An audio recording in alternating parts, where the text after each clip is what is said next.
podcast. I'm Isaac Weston. It's a very special episode. It's not an interview. It's not a smoke and mirrors. However, I'm recording this not impulsively, but I've been debating all day. Kind of had a heavy heart, so decided to do more like a reflection episode just of what's going on. So currently it is August 26th, 2020. I'll release this in the morning, so it'll be technically August 27th. Just a quick update. America, the United States of America, is undergoing more growing pains. Okay? I'm sure everyone's kept up. I can't remember what day it was. I guess today is technically Wednesday. I think it was Monday. Maybe Monday or Sunday night. There was the Jacob Blake shooting in Kenosha, Wisconsin. So, if you're not familiar with the backstory, from what we've seen, a man by the name of Jacob Blake, can't remember the age. He's the father of a couple kids. Pretty sure he's married, if I remember right. Probably should have done some more fact checking before I launched into this. But anyway, he was shot by police 7 times in the back while he was getting in his car. Now, a lot of things remain unclear. From what we know, he was in the community that he was in. He was breaking up a fight between 2 women, domestic disturbance. And police were called because of it, and he was in the middle of the fight. And then he was going back to his car and he was shot. So there's a lot we don't know. I've heard a lot of different stories. There's a lot of speculation. Some say he was leaving. He had kids in the car. He was leaving to take them to somewhere safe. Others say that he was fleeing police. I saw a video yesterday, I believe, where different footage from the one that was released. It was showing him wrestling with police prior to him going to the car. There's also been speculation that, well, he had a knife or he had a gun in the car. He had a knife on him. He threatened police with a gun. Then others saying, no, he never said any of that. He had kids in the car. It was a dangerous situation. He just wanted to get his kids out. One thing is for sure, we don't know the full story. We don't know the full story. We didn't know the George Floyd full story when it came out. We didn't know the Breonna Taylor. I think Ahmaud Arbery. Didn't know the full story of that. Again, there was speculation. There was stuff that, and again, I'm not saying anything is true or not true. Again, we don't know.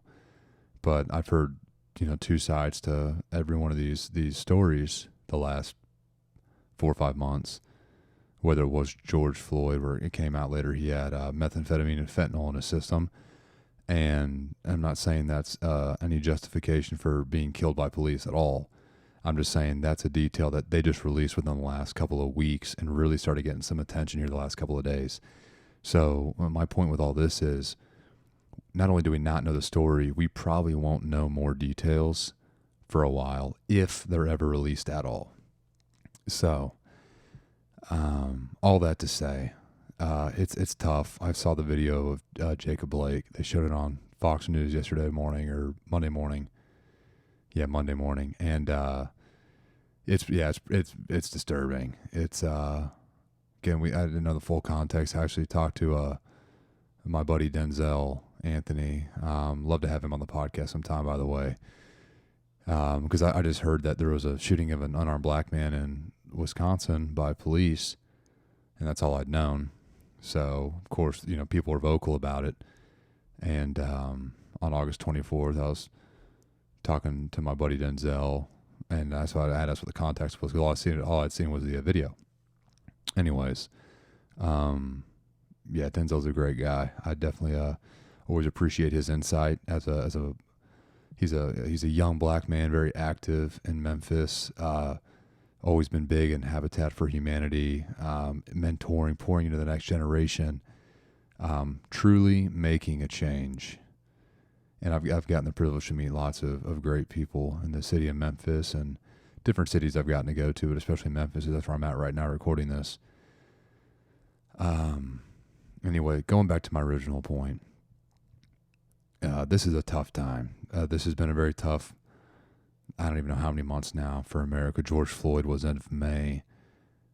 By end of May, early June, we're seeing a lot of riots and protests.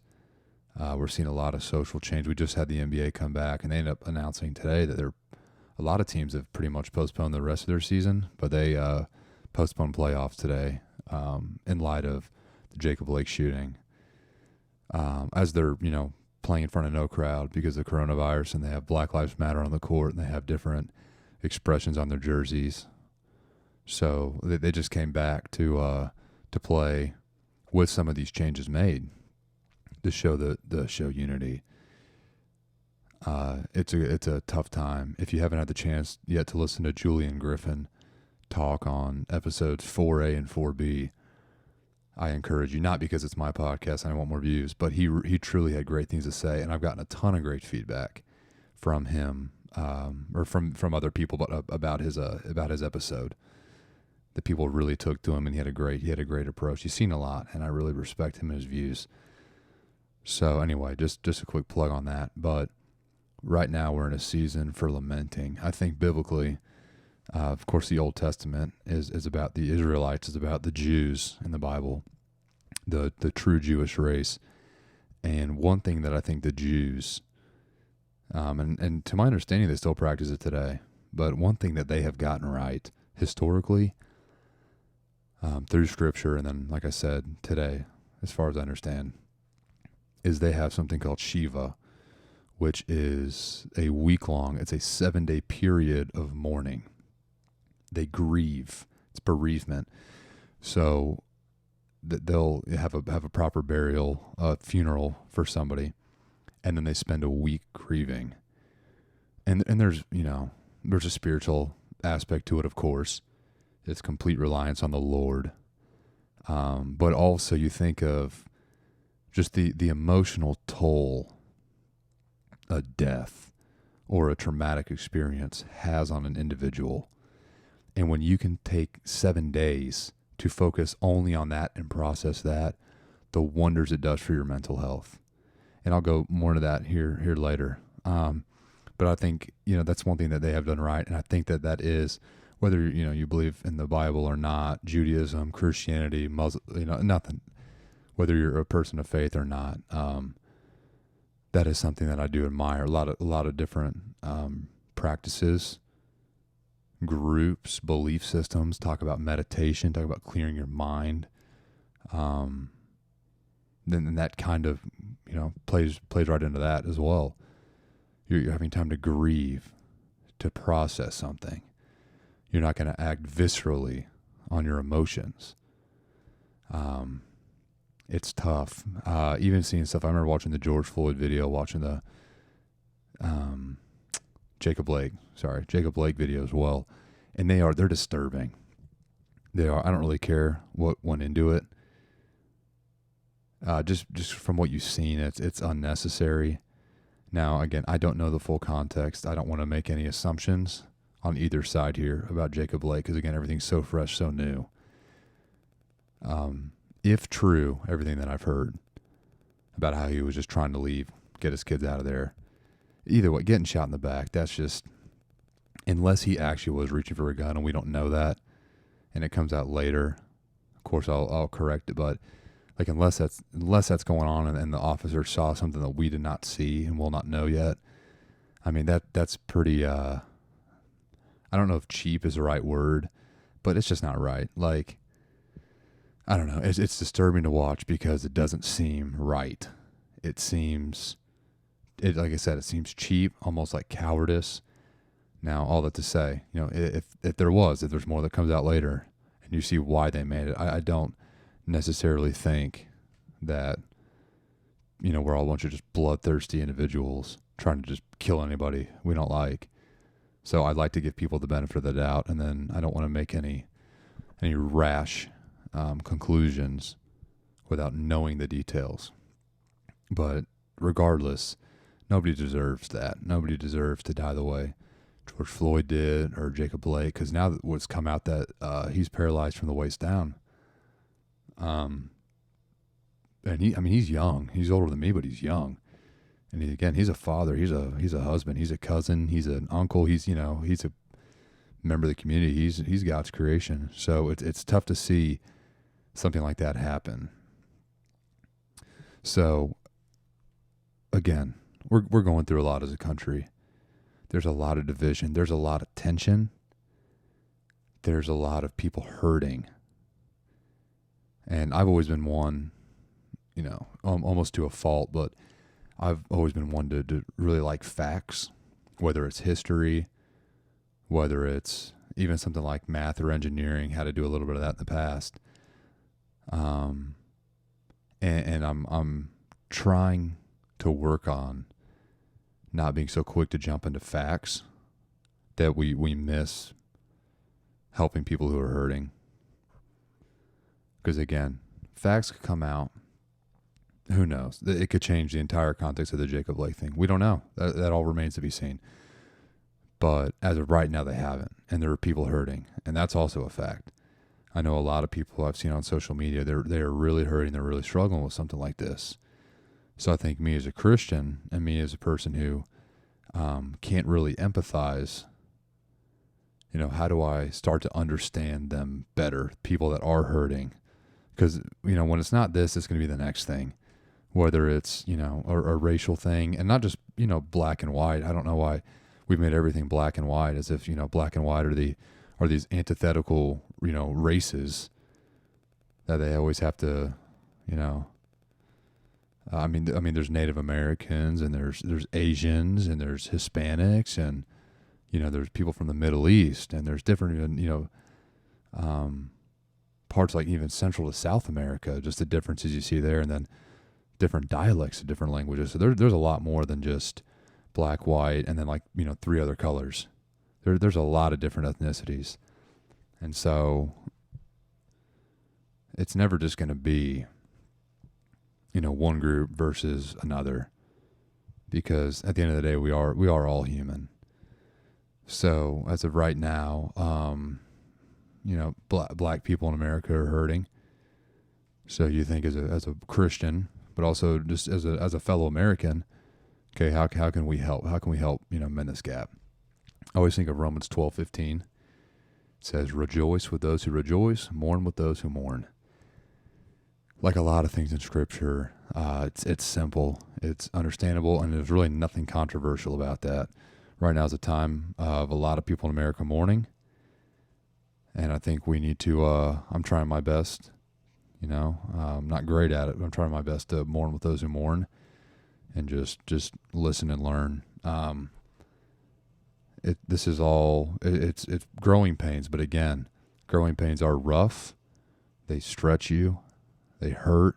They're not fun to go through, but when you come out the other side, you need it. You see how beneficial. Kind of reminds me of this quote from J.C. Penney, the businessman who actually founded J.C. Penney's. He said, "I am grateful for all my problems. After each one was overcome, I became stronger and more able to meet those that were still to come.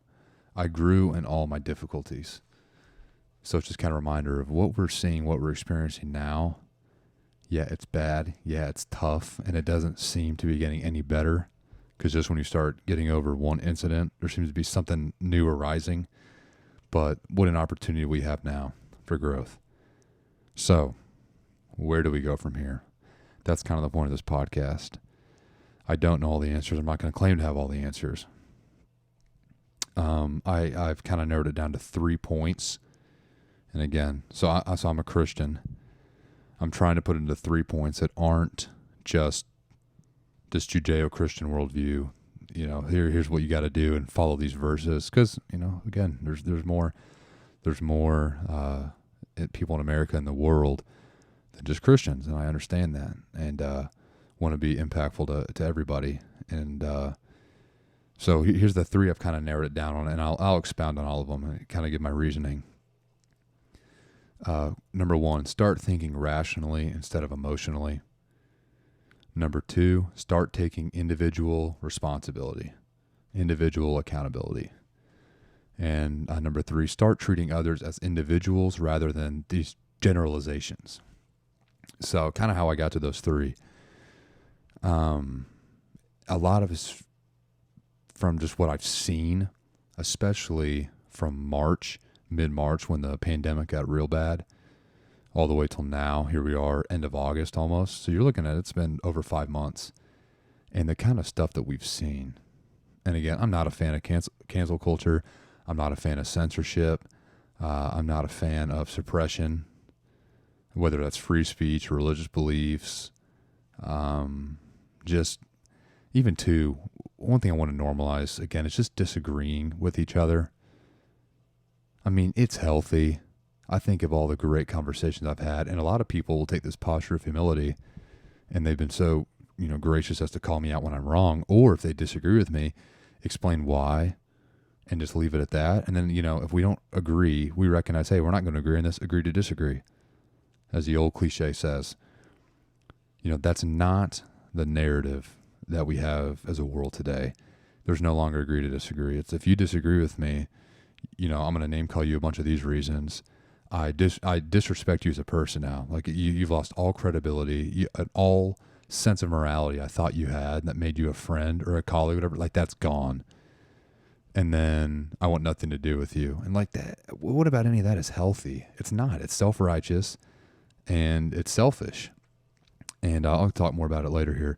So why I started saying, start thinking rationally instead of emotionally. I know it's easier said than done. We all get emotional. We're all human. Just a quick thing. I think about, so for my Christians out there, I think about Jeremiah 17:9. Always a verse that comes to mind. The heart is deceitful above all things and beyond cure. Who can understand it? So that's the heart. That's the basis for our decision making. What we're passionate about, what we feel, how we feel. It's deceitful. It's beyond cure. Who can understand it? There's a good study I read on the Atlantic from, September 2016, and it talks about the best headspace for making decisions. Anger is not the best way to approach a big choice, but neither is happiness. And that kind of goes into it. I don't want everyone to think I'm saying, when you're upset, you shouldn't never do anything. That leads to a bunch of violent protests. No, but kind of going back to the Shiva practice of the Jews, taking time to grieve, to mourn, to clear out the headspace that it's talking about here.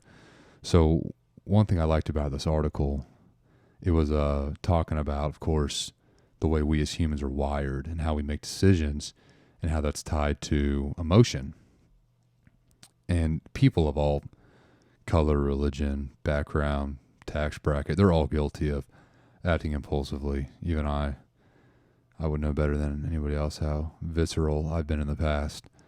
But so what it was talking about here, if I can find it, is it was mentioning this Harvard study, which I scrolled too far down, sorry. Okay. So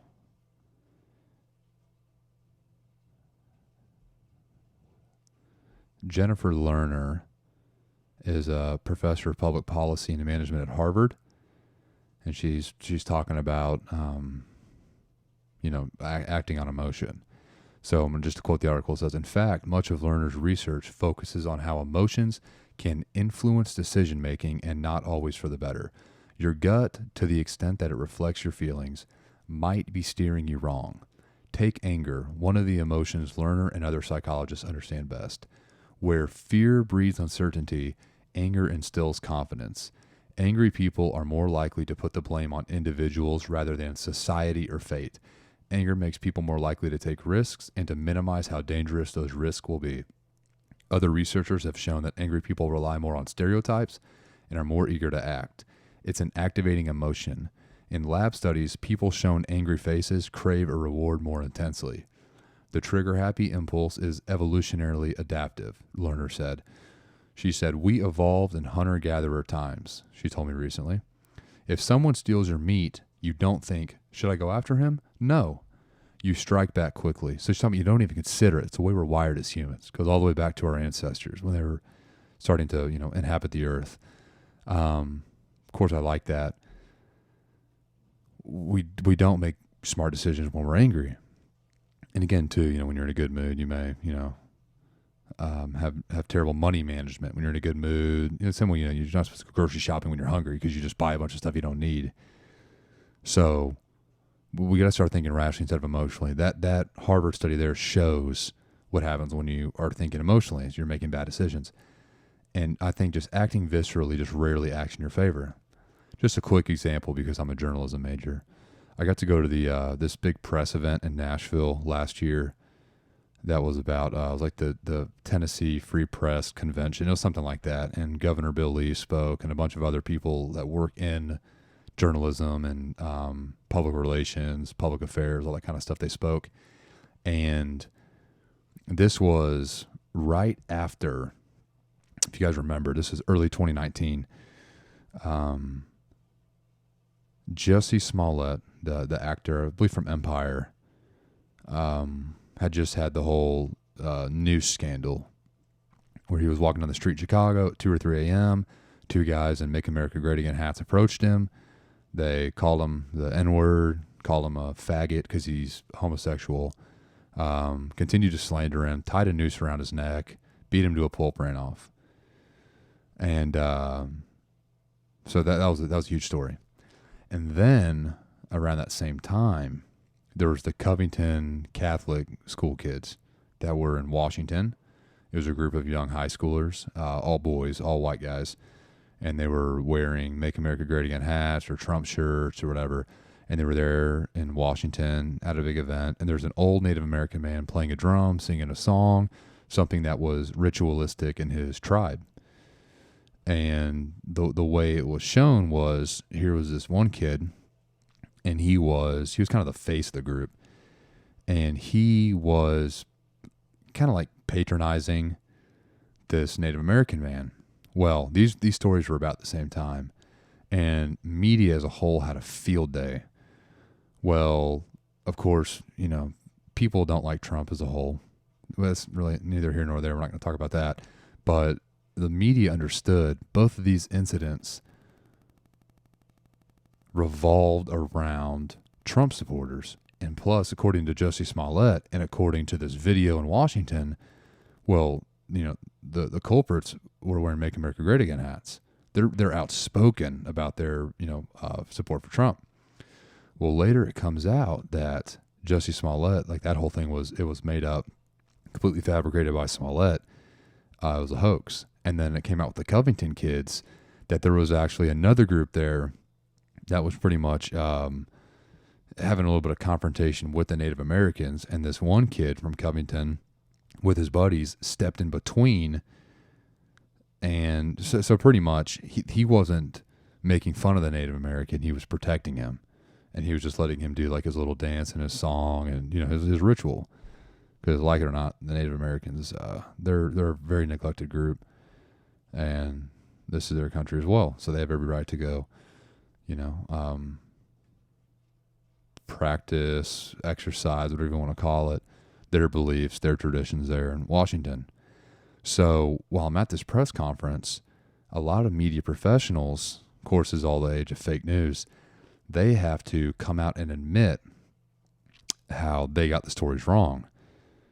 Whether they were professors, whether they worked for, like a USA Today or a CNN, I think was there. And there's a lot of, pretty high profile people, and they all had to come out and say, hey, just a warning, learn from this.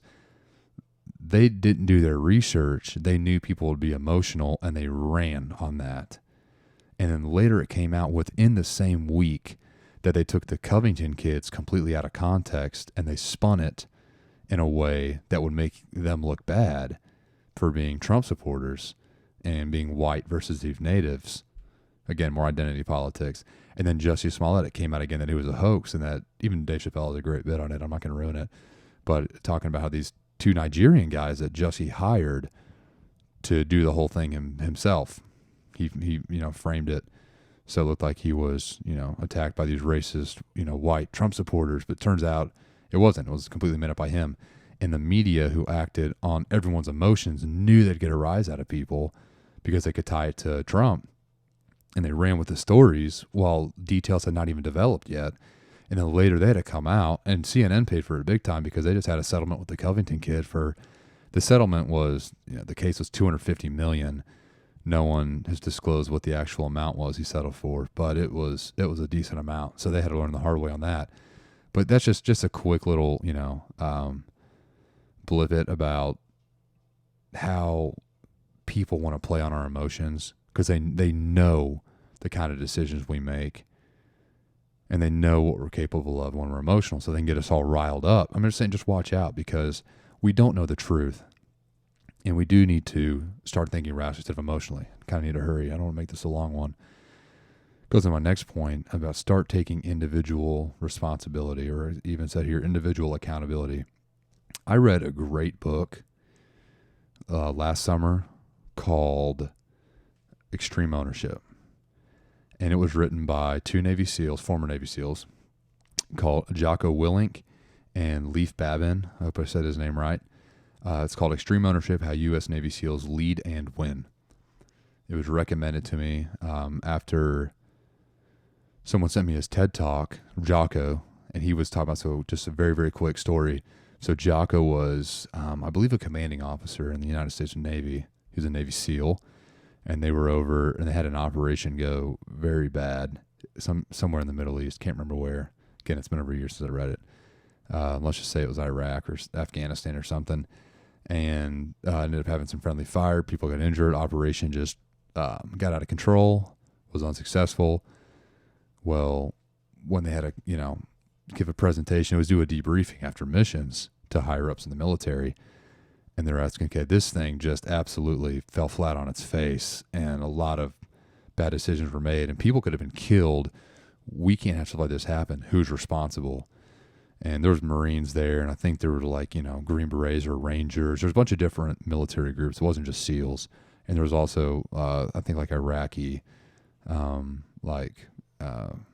allies there with them. And so whose fault is it? And of course, most of the guys are taking responsibility for it. And Jack was saying, no, it's not your fault. Whose fault was it? And then the next guy goes, well, it was me. I could have done this better. I could have, verified this. I could have sent, coordinates quicker. I could have been more on the rate, whatever. I could have been on top of this. No, it's not your fault. And he just comes out to say it was his fault.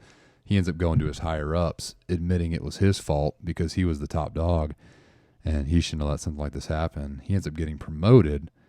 Not saying that's always going to happen to you, but he took responsibility for it. And one thing that book kind of reframed some of my thinking, because they make it about just, individual disciplines all the way to business practices, is there's always something we can be doing better or doing more. In the society we're in now, especially with what we're seeing, everyone is focused. And of course, when I say everyone, I'm not talking about a certain group. I'm including myself. I'm trying to break myself of these habits. But we are all focused on what's being done to us and not what we can be doing better, not what we can actually do. There's a lot of things out of our control. There's a whole lot of stuff in life you cannot control. But another thing we can control is how we respond to things. And the victim mentality, man, that's not going to get anybody anywhere. It's never gotten civilization anywhere. It's never gotten any empire, any military group, any sports team, any business, anybody who was a catalyst for change. They never did it by saying, woe is me, and look at this, and look what circumstance I was born into, and look at the way that this system is rigged against me. It's because everybody is going to have shortcomings, and everybody's going to have something working against them. But at the same time, we've all been entrusted with talents and abilities and opportunities. And we have to start accentuating that. We need to focus more on what we can do better instead of what's being done to us. Because really, like it or not, one thing I've had to learn the hard way the last couple of years, not everything is about you. Not everything is about what you can get out of it, what needs to, be done for you, or how you're the main character of this story, whatever it is you're doing in life at the time. It's not about you. Not about me. And that's one thing I've had to remind myself on a lot of things is I say, it is not about you. So you need to get over it. Lastly, we're talking about start treating others as individuals rather than generalizations. It's very tough. Government media, man, I don't even want to get all into politics, but Republicans and Democrats, of course we have the DNC just happened last week, the RNC is happening this week. Man, especially during an election year, we love hasty generalizations. We love saying the Republicans are saying this is all the bad stuff the Democrats are doing, which is why you got to vote for us. And the Democrats are saying if you want more of this bad stuff to happen from the Republicans, then, you can vote for them. But if you really want change, then you're going to have to vote for us because we're doing it. And again, the human heart is deceitful above all things. There's not one group that has it figured out. And the more that people can keep us divided, the longer we can go without actually causing change, without actually coming together. So one thing we got to work on as a society, no matter what you believe, we got to start treating people as actual individuals instead of these generalizations. You can't just put anybody in a box. We all have different, talents and abilities and desires and passions and backgrounds and interests. And you think, oh, maybe this guy is, this color and played this sport or had this kind of family or, voted this way. Therefore, they like this and this only. No, everyone's different. And we have to start understanding, again, how we are individuals and start seeing people. One thing COVID taught a lot to us, I hope. But one thing I kept thinking about, well, a couple things. One was, COVID. Not everyone's been infected with COVID. But one thing everyone is infected with is sinful nature.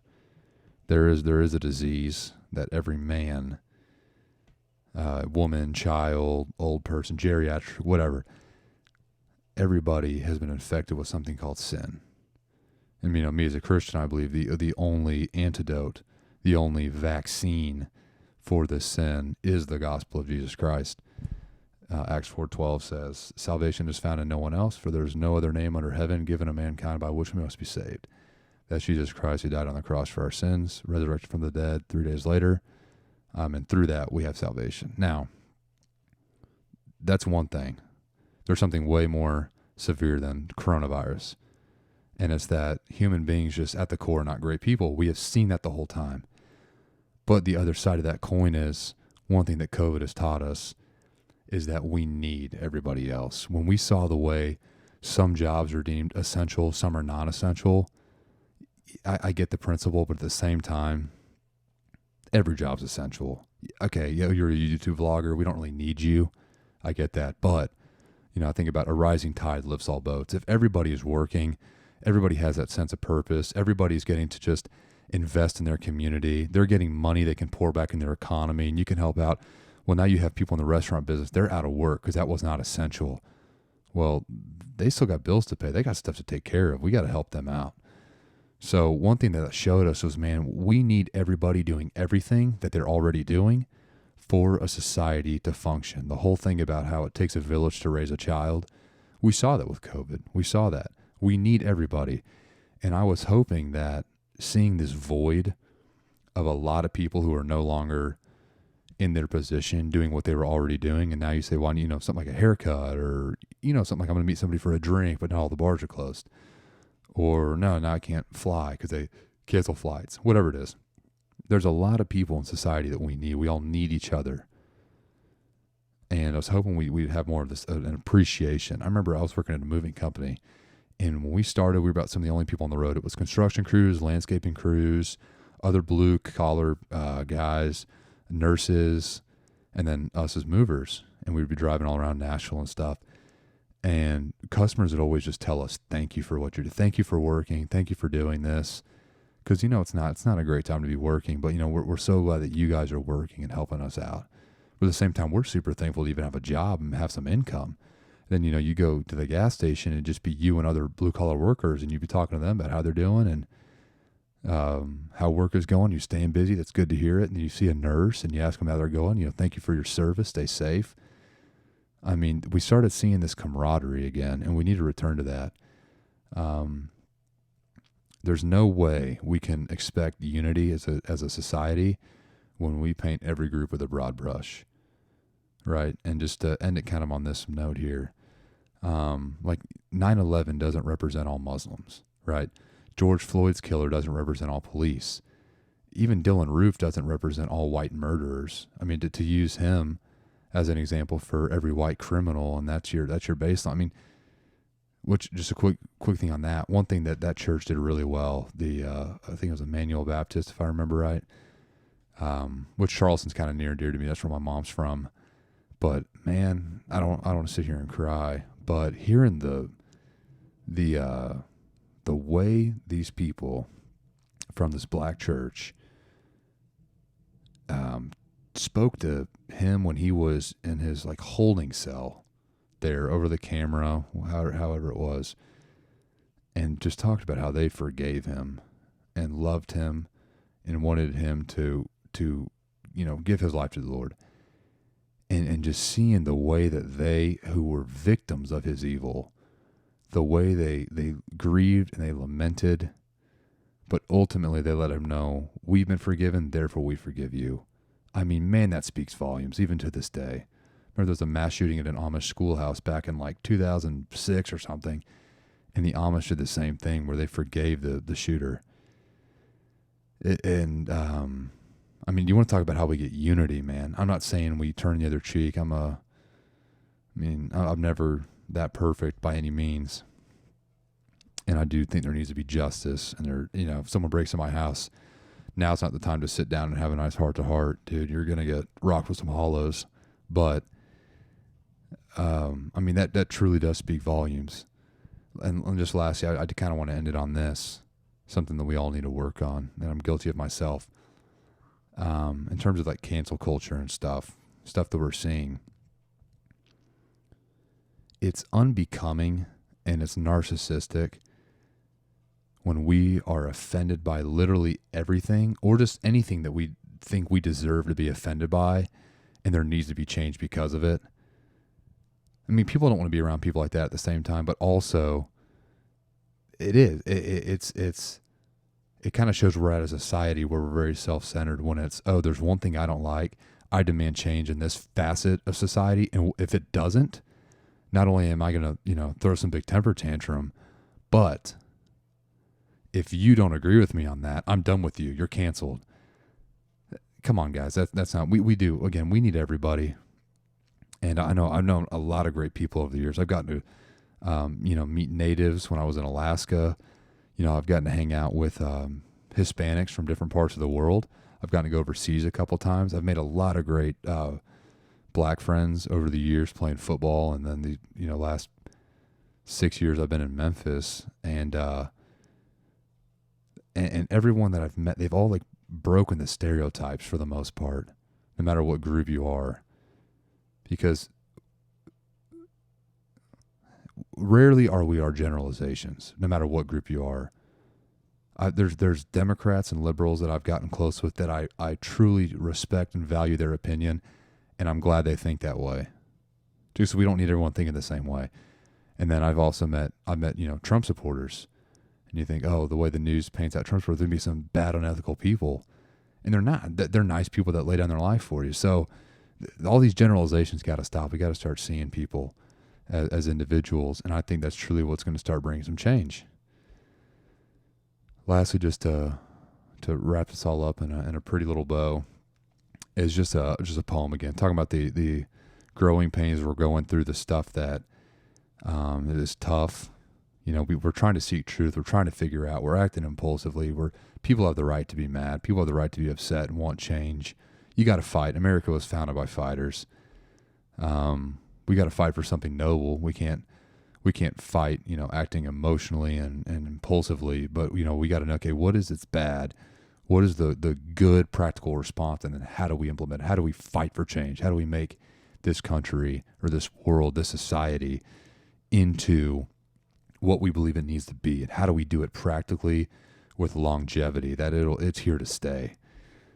I like the poem Good Timber by Douglas Malloch. Reads, "The tree that never had to fight for sun and sky and air and light, but stood out in the open plain and always got its share of rain, never became a forest king, but lived and died a scrubby thing. The man who never had to toil to gain and farm his patch of soil, who never had to win his share of sun and sky and light and air, never became a manly man, but lived and died as he began." Good timber does not grow with ease. The stronger wind, the stronger trees. The further sky, the greater length. The more the storm, the more the strength. By sun and cold, by rain and snow, in trees and men, good timbers grow. Where thickest lies the forest growth, we find the patriarchs of both, and they hold counsel with the stars, whose broken branches show the scars of many winds and much of strife. This is the common law of life. Fight the good fight. Finish the race. Keep the faith. We need everybody. I don't care what color you are and who you vote for in November. We need all of it. And it's okay if we disagree on issues. We can't make it personal. We can't cancel each other. We can't be victims. We got to see what can we do better. How can we step up? How can we be an instrument for change? What can I do? What is within my control? How can I see you as an individual and not just some person with a certain ideology with a total disconnect between us? Thank you guys for this. I've had a lot of reflecting today and a lot on my heart. Don't really know what'll become of it all, but I just want to say thanks for the support. Cattle Call has picked up a lot of speed. People have been receptive. People have reached out, been so supportive and so encouraging, and it makes me want to get better and to do this long term and have a lot of great guests on. I'm excited for my next guest. I don't want to spoil it, but it is a woman. I'm being diverse. And yeah, just got a lot of great people, got a lot of people supporting. Thank you for your support, whether you've, left reviews or ratings or followed me on Instagram or Facebook or whatever it is, or promoted it to your friends, told your friends about it, whatever it is. Just, I definitely do appreciate it. It's not gone unseen. Again, that was just a quick reflection on what's going on, man. I'm thankful for every single one of you. Thankful for everybody that's contributing to this country, this society, to this world.